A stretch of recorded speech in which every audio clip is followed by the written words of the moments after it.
አቤቱ ፈጣሪ እኔን ባሪያህን ከክፉ ነገር ሁሉ ሰውረኸኛልና ዲያብሎስን ትምረው ዘንድ እለምንሃለሁ።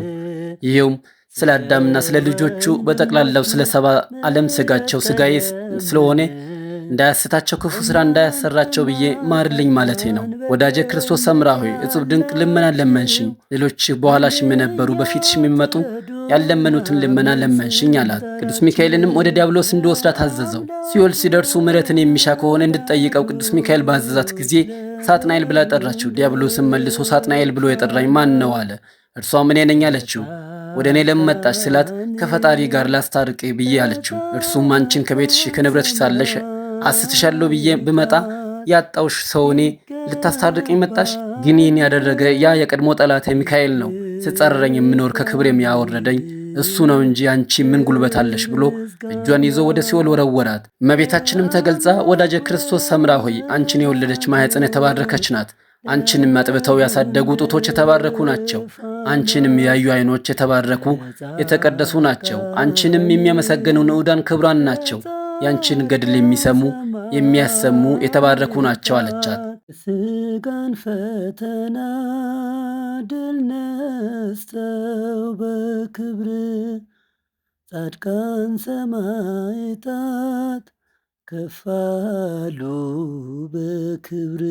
እግዚአብሔር አምላካችን ለመጀመሪያ ሰው ለአዳም በሰጠው ተስፋና በገባለት ቃል ኪዳን መሰረት ልዑል ባህሪውን ዝቅ አድርጎ ከሰው ሰው ሆኖ በለበሰው ሥጋ በመልዕልተ መስቀል ተሰቅሎ በደሙ ፈሳሽነት የሰውን ልጅ ነፃ አውጥቶ ዓለምን ከፈጠረበት ጥበቡ ይልቅ ዓለምን ባዳነበት ልዩ ጥበቡ ሲደነቅና ሲመሰገን እንደምኖር ሁሉ ይቺም የክርስቶስ አሩተ መስቀሉን የተሸከመች አሰረ ፍኖቱን የተከተለች ኢትዮጵያዊቷ እናታችን ክርስቶስ ሰምራ አንስታ የጾታ ስሜት ሳያበረግጋት በፍጹም ቆራጥነትና ታማኝነት ፈጣሪዋን በቅርብ ሆና ለማገልገል የሚያልፈውን ዓለም በማያልፈው ዓለም ለመተካት የዚህን ዓለም ማይሰረ ፍቅር በጣጥሳ አውጭኝ እግሬ ብላ በፍና ተጋድሎ ገሰገሰች። ከዚያም በታላቁ ገዳም በደብረ ሊባኖስና እጅግ ታዋቂነትና ታሪካዊነት ባለው በጣና ደሴት በባህርና በጉድጓድ ውስጥ ቆማ ንዋመ ሐኬት እንዳያገኛት በግራ በቀኝ በፊት በኋላ ሆነው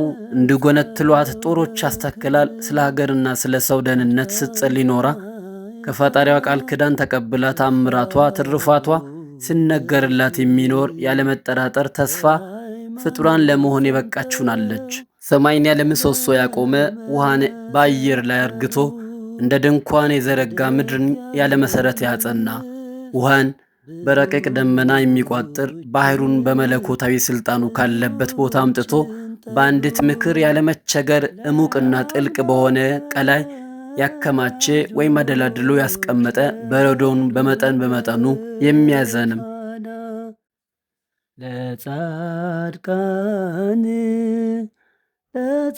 ለጻድቃን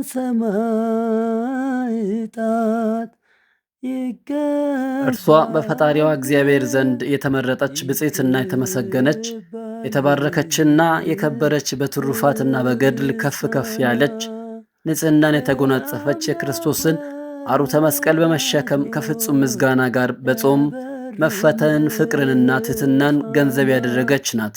ፍጹም ትዕግስትን ከእንባ ጋር ገንዘብ በማድረግ በአንደበቷ ሐሰትና ክፉ ከመናገር የተቆጠበች በሕሊናዋም ወደ ሞተ ጎዳና የሚወስድ የዚህን ዓለም ሥራ በመናቅ አመፃና ተንኮልን ከማሰብ የተወገደች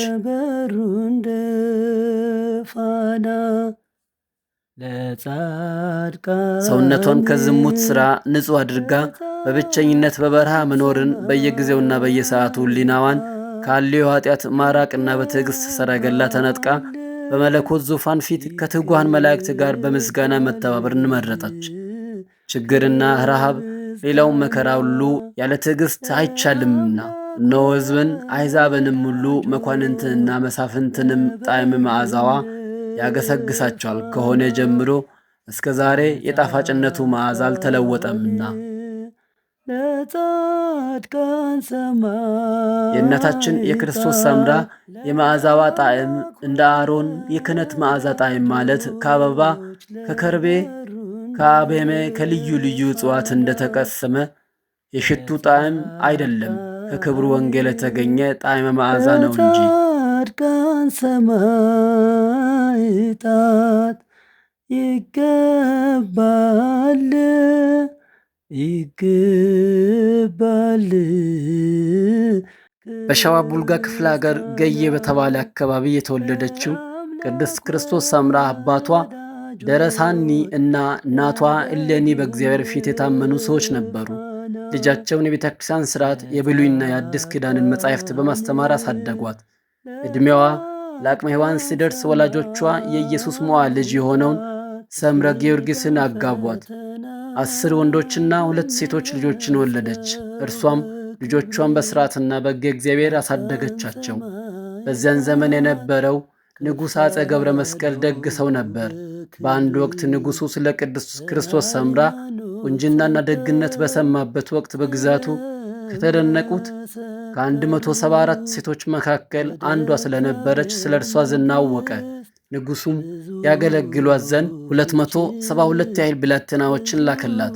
ነገር ግን ይህ ውዳሴ ከንቱ እንዳይሆን ወደ እግዚአብሔር ባመለከተች ጊዜ ሊቀ መላእክት ቅዱስ ሚካኤል በራእይ ተገልጾላት ሰላም ላንቺ ይሁን፣ የተወደድሽ ክርስቶስ ሰምራ ሆይ የእግዚአብሔር ቸርነት የሆነውን የሰማይ ኅብስትን ተመገቢ ብሎም መገባት።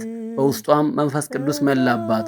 ፈጣሪዋን አመሰገነች። ከንጉሡ የተላኩላትንም አገልጋዮች አስተባብራ ቅዱስ ሚካኤል እንዳዘዛት በስሙ ቤተ ክርስቲያን አሰራች።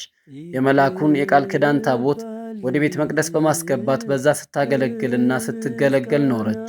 ከዕለታት በአንዱ ቀን ግን ከአገልጋዮቿ አንዷ ላይ ርኩስ መንፈስ አደረ።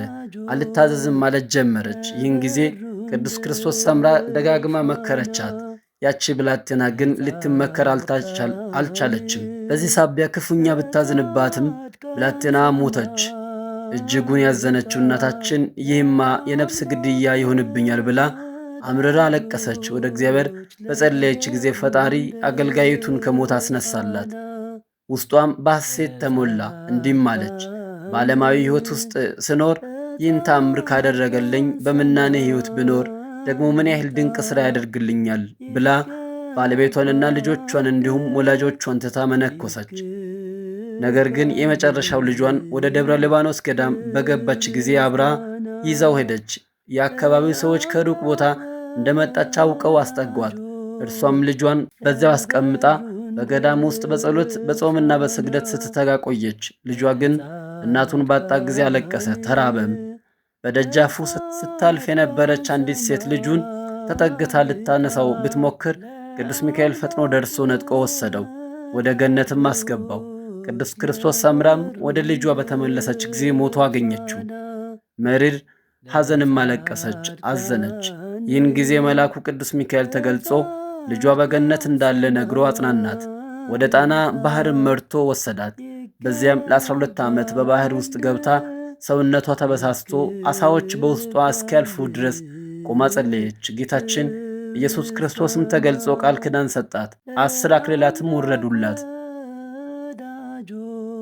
በጸሎትና በስግደትም መትጋት በቀጠለችበት ወቅት ቅዱስ ሚካኤልን፣ ቅዱስ ገብርኤልን፣ ቅዱስ ሩፋኤልንና እናቱ ቅድስት ድንግል ማርያምን መረዳት እንዲሆኗት ጌታችን ፈቀደላት። እናታችን ክርስቶስ ሰምራ ደግና ርኅሩህ ነበረችና ጌታን እንዲህ ብላ ለመነችው። አቤቱ ፈጣሪ እኔን ባሪያህን ከክፉ ነገር ሁሉ ሰውረኸኛልና ዲያብሎስን ትምረው ዘንድ እለምንሃለሁ። ይኸውም ስለ አዳምና ስለ ልጆቹ በጠቅላላውም ስለ ሰባ ዓለም ሥጋቸው ሥጋዬ ስለሆነ እንዳያስታቸው ክፉ ሥራ እንዳያሰራቸው ብዬ ነው ማርልኝ ማለት ያለችው። ጌታችንም ወዳጄ ክርስቶስ ሰምራ ሆይ እጹብ ድንቅ ልመና ለመንሽኝ። ሌሎች በኋላሽም የነበሩ በፊትሽ የሚመጡ ያለመኑትን ልመና ለመንሽኝ አላት። ቅዱስ ሚካኤልንም ወደ ዲያብሎስ እንዲወስዳት አዘዘው። ሲኦል ሲደርሱ ምሕረትን የሚሻ ከሆነ እንድትጠይቀው ቅዱስ ሚካኤል ባዘዛት ጊዜ ሳጥናኤል ብላ ጠራችው። ዲያብሎስም መልሶ ሳጥናኤል ብሎ የጠራኝ ማን ነው አለ። እርሷም እኔ ነኝ አለችው። ወደ እኔ ለምን መጣሽ ስላት ከፈጣሪ ጋር አስታርቅህ ብዬ አለችው። እርሱም አንቺን ከቤትሽ ከንብረትሽ ሳለሽ አስትሻለሁ ብዬ በመጣ ያጣውሽ ሰው እኔን ልታስታርቅኝ መጣሽ? ግን ይህን ያደረገ ያ የቀድሞ ጠላተ ሚካኤል ነው። ሲጻረረኝ የሚኖር ከክብርም ያወረደኝ እርሱ ነው እንጂ አንቺን ምን ጉልበት አለሽ ብሎ እጇን ይዞ ወደ ሲኦል ወረወራት። ሥጋን ፈተና ድል ነስተው በክብር ጻድቃን ሰማዕታት ከፍ አሉ በክብር በሃይማኖት ጸንተው ስለመሰከሩ ወደ እግዚአብሔር መንግሥት ብዙዎችን በዚያች ቅጽበት ቅዱስ ሚካኤል ሲኦልን በሰይፉ መታው፣ ተከፈተም። በውስጡም ብዙ ነፍሳት እርስ በርስ ሲነባበሩ አየች። ነፍሷም ታበራ ስለነበር 10,000 ያህል ነፍሳት መጥተው በላይዋ ሰፈሩባት። ከሲኦልም ይዛቸው ወጣች። እነዚያን ነፍሳት የማረላትንም ፈጣሪዋን አመሰገነች። ጌታችን ኢየሱስም ለእናታችን ክርስቶስ ሰምራ ማረፊያዋ በእመቤታችን ቅድስት ድንግል ማርያም በስተቀኝ እንደመሆንና ስሟም ከእንግዲህ በኋላ በትረ ማርያም ተብሎ እንደሚጠራ ነገራት።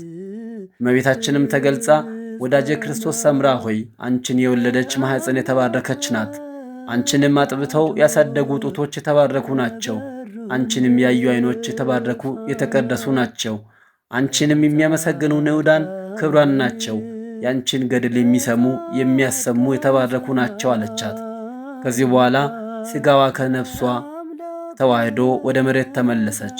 በቁመቷ ልክ ጉድጓድ አስቆፍራ በዙሪያዋ ጦሮችን አስተከለች። ይህም ወደፊትና ወደ ኋላ በምትልበት ጊዜ እንድወጋት ነበር። ለ12 ዓመትም እየሰገደች ኖረች። ጌታችንም እንዲህ አላት፣ ለአምላክ ወዳጆች ለበሩ እንደ ፋና ለጻድቃን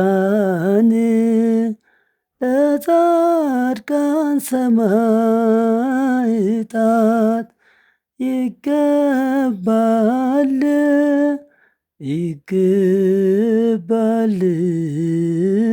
ክብር ምስጋና ለአምላክ ወዳጆች ለበሩ እንደ ፋና ለጻድቃን ሰማዕታት አንቺን የሚወዱ ስምሽንም የሚጠሩ ዝክርሽን የዘከሩና በዓልሽን ያከበሩ እስከ 12 ትውልድ እምርልሻለሁ። በመጨረሻም ነሐሴ 24 ቀን ነፍሷ ከሥጋዋ ተለይታ መላእክት አሳረጓት። የቅድስት ክርስቶስ ሰምራ የከበረ አጽመገዬ የተባለ ገዳም ውስጥ ተቀምጧል። ይህም ገዳም እርሷን መዘከርና መማፀን ለሚሹ ምዕመናን የተሠራ ነው። ምልጃዋና ጸሎቷ ከእኛ ጋር ይሁን ለዘላለሙ አሜን። ሥጋን ፈተና ድል ነስተው በክብር ጻድቃን ሰማዕታት ከፍ አሉ በክብር በሃይማኖት ጸንተው